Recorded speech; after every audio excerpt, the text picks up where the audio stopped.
కానీ వీళ్ళలో వీళ్ళు కొట్టుకు చావడం వల్ల మనం కొంతవరకు అది మంచిదైంది, మేలైంది అట్లా. ఇక ఈ తీవ్రవాద సంస్థల్లో అత్యంత కీలకమైనది అంటే ఎక్కువ నెట్వర్క్ ఉన్న సంస్థ లష్కరే తోయిబా. ఈ లష్కరే తోయిబాకు చెందినటువంటి మనుషులు దేశమంతా వ్యాపించున్నారు.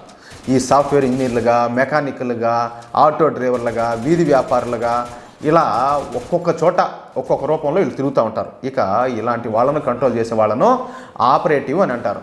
అర్థమైందా? ఇలాంటి వాళ్ళలో సల్మాన్ రెహమాన్ ఖాన్ ఒకడు. వీడెవడు ఈ సల్మాన్ రెహమాన్ ఖాన్ ఎవడు అని చెప్పి మీరు అనుకోవచ్చు. చెప్తా అది కూడా. వీడు ఒక ఆపరేటివ్. వీడు లష్కరే తోయిబా తీవ్రవాద సంస్థకు చెందినటువంటి ఒక టెర్రరిస్ట్ ఆపరేటివ్. వీడు ఉండేది వచ్చేసి బెంగళూరులో ఉంటా ఉన్నాడు. వీడు ఒక వ్యాపారవేత్త అనమాట. వ్యాపారవేత్త అంటే మీరేమన్నా పెద్ద ఓయమ్మ కోట్ల పడగలిస్తున్నాడు అనుకుంటారేమో. అట్ట కాదు, ఏదో తొకడా వ్యాపారాలు చేసుకునేవాడు. ఇక బెంగళూరులో ఈ రాడికల్స్ను తయారు చేయడం, ఈ జిహాదీ సాహిత్యాన్ని విస్తరింపజేయడం, అలాగే తీవ్రవాదులకు ఆయుధాలను